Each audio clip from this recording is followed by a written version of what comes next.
When you travel, you'll likely be making a list of all the attractions, all the things you can see and do. But as your list is growing, you may be asking questions like, how far is this from that other one? Can I walk from there over here? Is this in Budapest? And should I book a hotel right there? Or maybe here? Or maybe up there? Today, let's look at Budapest and try to understand the city, what's where, what you can do in each of the areas that the city offers, and where you may want to book your next accommodation. So first of all, talking about best locations and hotels can be tricky because it will depend a lot about your own personal preferences, but we'll definitely share some useful thoughts about this topic at the end of the video.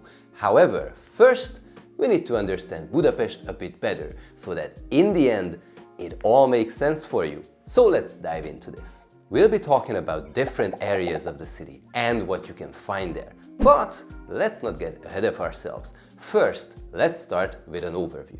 Budapest is split by the river Danube, and as many of you know, one side of the city is Buda and the other is Pest. It's easy to remember if you read the Latin alphabet from left to right, as Buda is on the left and Pest is on the right side. But even if we drop you off anywhere in the city, the main difference is that Buda is mostly full of hills and Pest is generally very flat. These used to be separate cities back in the 19th century, but in 1873, thanks to the unification, this place became Budapest. Many people believe it was two cities that merged, but it was actually three cities that united: Buda, Pest, and the smaller town of Óbuda to the north. Óbuda means Old Buda, and perhaps because if all three got their names merged, then Óbuda Budapest may have sounded too weird. So the simpler Budapest name was created instead.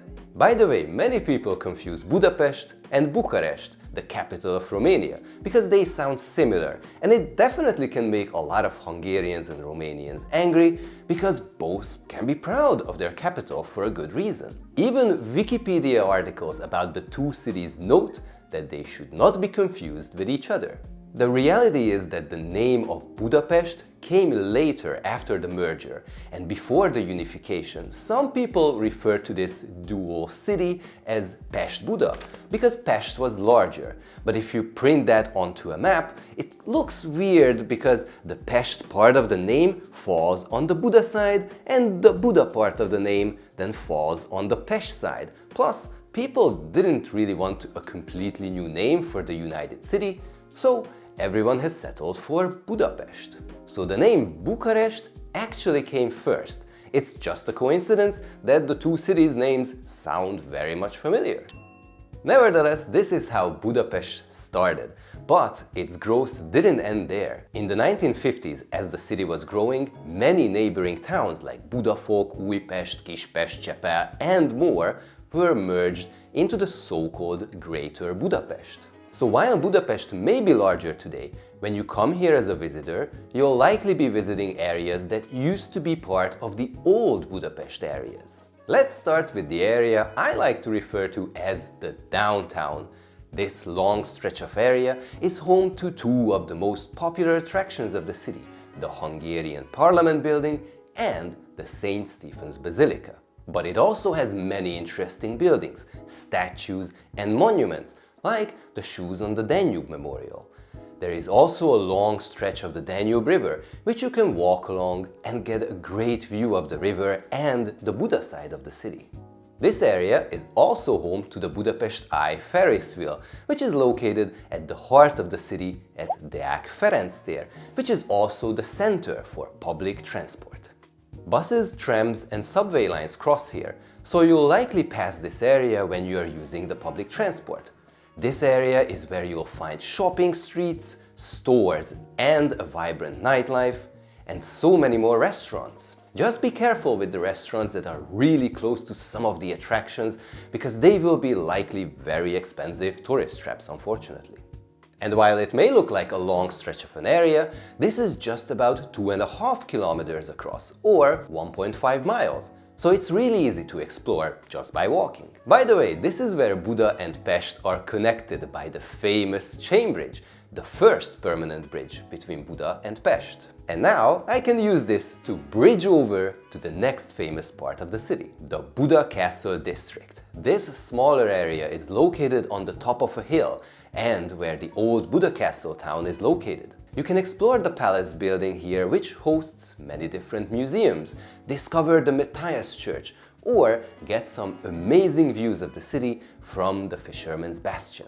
You can walk around among the many old colorful buildings, but you can also explore the cave system under the castle district. The rocks that make up this hill are ideal for cave systems to form, and you can experience them in many different ways. This is also a smaller stretch of an area that's about 1.5 kilometers across, or about 1 mile. And from the city center at Deák Ferenc tér, you can take a bus that takes you up here in a few minutes. Now let's get a bit further away from the center and look at this large green patch. This is the Városliget City Park. It's an area that's full of interesting attractions like the very popular Széchenyi thermal baths, the Hero Square Millennium Monument, the Vajdahunyad Castle, or the City Zoo and many other unique museums. This area is about 1.5 kilometers across, and it is connected to the city center with different buses or trolleys, but a unique way to come here from Deák Ferenc tér is via the Millennium Subway, the oldest metro line on continental Europe. By the way, this long road that connects the city park with the downtown is the Andrassy Avenue. It's also a roughly 2.5 kilometer long avenue, which I can highly recommend to walk along if you can. It takes you on a historic journey where you can see how the city changes as you go deeper into the center, and you can find some unique buildings along the way, like the Hungarian State Opera House, for example. And right next to the avenue, as you get really close to the downtown, you'll find a unique and vibrant area of the city. Today we call this as the Party District of Budapest, as it has many restaurants and bars and clubs, including some of the famous ruin bars, where you can enjoy drinks in a unique, rundown environment. But this area is also full of history, as this is where the Jewish ghetto was located during World War II, and you can still find buildings that signal the area's relation to the Jewish people, and monuments that commemorate the tragic past. Today, the area is full of life, especially during the night. These were so far some of the most popular areas, and there are still some more interesting places to discover if you have the space in your itinerary. But before we get there, if you find this video useful and interesting, make sure to give us a like and perhaps leave a comment as well, so we can reach more people on YouTube. You can also support us with a donation or by checking out some of our merch. Thank you if you do so. And now, let's get back to some more areas of Budapest. South of the downtown is another area with some popular attractions. For example, the Central Market Hall, where you can get a bit of a local market vibe with some local produce, such as meats, vegetables and fruits. And this is the area where you'll find the decorative National Museum. But this is also an area where you can still find remnants of the old Pest city walls, and you can easily lose time as you stroll around the many narrow streets and admire the old and gorgeous buildings. By the way, around the National Museum is a part of the city we call the Palace District. This is because many rich families moved here back in the day and have built large palace-like mansions for themselves. One highlight of these buildings is the Venkheim Palace, which hosts the Metropolitan Library today. The area itself is home to many restaurants and bars and is generally a more laid-back place compared to the crazy nightlife in the city center. So far we have talked about a lot of things to see and do, but perhaps you want to escape the buzz of the city. Luckily, close to the city center with easy access, you can find an island in the Danube River known as Margaret Island. It's a peaceful island with lots of green space, a spa with many different pools, and even some thermal waters. You can ride buggies here, visit an outdoor bar or restaurant, and generally have a relaxing time here. The island itself is about 2.5 kilometers or 1.5 miles long, but if you don't want to walk all the way, there is a bus that goes through the island with many stops on it. You can use that bus to reach the island too, from Pest or the Buda side, but you can also reach it with trams, like the line 46 that runs via the entire city center. Now another green space we haven't talked about is Gellért Hill, which is a bit further down south from the castle district. It's a tall hill with the iconic Statue of Liberty at its peak. Now, as of the making of this video, the statue and the citadel fortress behind it is under renovation, but you can still explore the hill and get some amazing views of the city from the many lookout spots. You can easily get close to the hill with buses or trams, but you'll likely need to walk all the way up. If you don't want to climb so much, you can use bus 27 to get closer to the top. From its bus stop, it's about a 10-minute walk to reach the lookout spots. Right next to Gellért Hill, you have the famous Gellért Thermal Spa, and even another popular one close by, which is called Rudas Thermal Spa. But many people overlook the Bartók Béla Boulevard, which is full of interesting cafes, restaurants, bars, art galleries and antique shops. It's an up-and-coming area of the city with a very unique vibe. Another unique area is right next to Margaret Island on the Pest side. It's the Pozsonyi Road, which is lined with tons of restaurants, snack shops, cafes and stores. But it also looks different from an architecture perspective than its surrounding areas, as it has a unique historical background.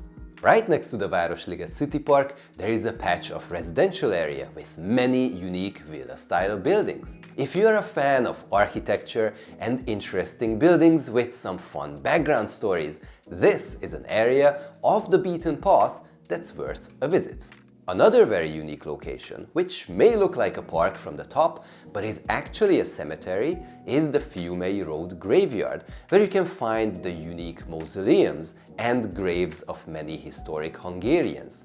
If you look for a place with an interesting atmosphere, I think it's worth to travel here. It's also worth taking note of this small area here, the Széll Kálmán Square, another major transportation hub of the city, and another gateway to the castle district as buses going across the district depart from here. It's full of interesting restaurants if you like exploring cuisines from different countries, but it is also home to the so-called Millenáris Park, a modern park which regularly hosts different events and festivals.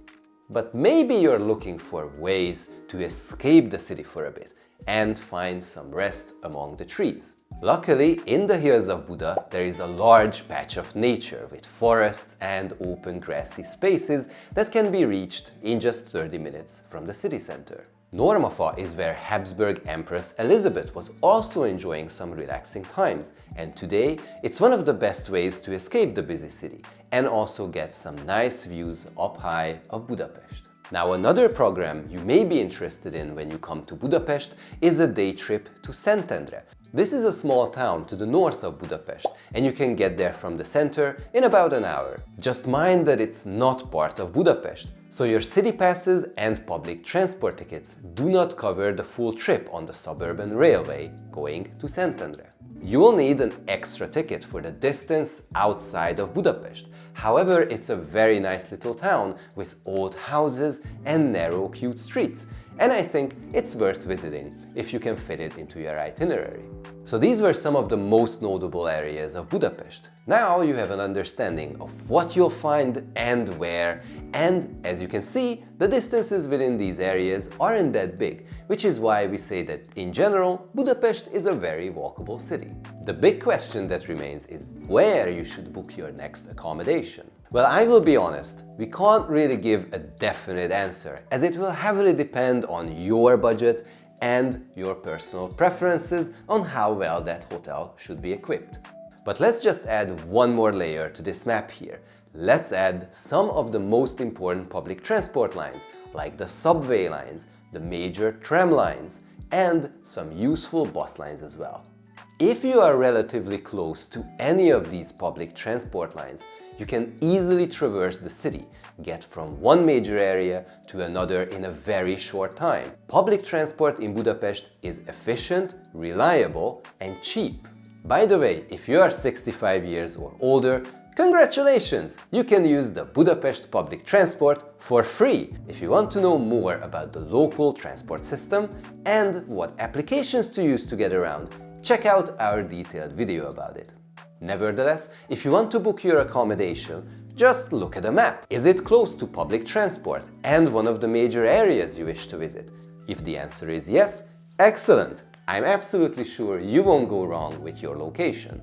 Although on a side note, I must let you know that if you book in the party district, chances are that the nights may be a bit noisy. It's when the area is really alive.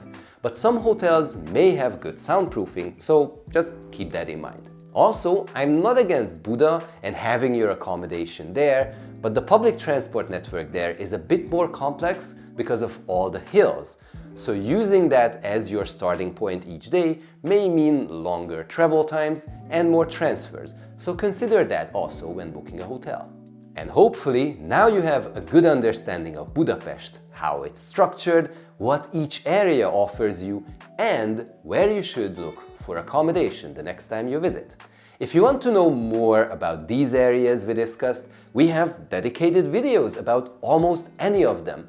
But we also have a video about how we would spend 3 days in Budapest if it was our first time here. Make sure to check out those videos to find more inspiration on what to do in the city, and if you don't want to miss our future content, make sure to subscribe to the channel. See you all in our future videos. Thanks for watching. Bye!